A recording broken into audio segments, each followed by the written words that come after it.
Welcome to the installation video of VANGOOD outdoor tankless water heater. I'm going to show you just how easy it is to assemble and use. At the bottom of the heater there are three connections: gas inlet, water outlet, and water inlet. Now we attach the garden hose adapter to the water inlet connection, followed by the water pump.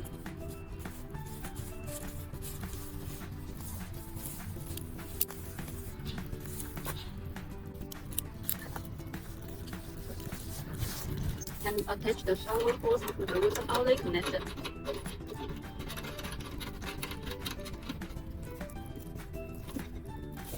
Now we connect the propane hose to the gas inlet. I will just insert 20 batteries. Adjust the water and gas control nodes to our liquid. You can enjoy 4 water showers on the go.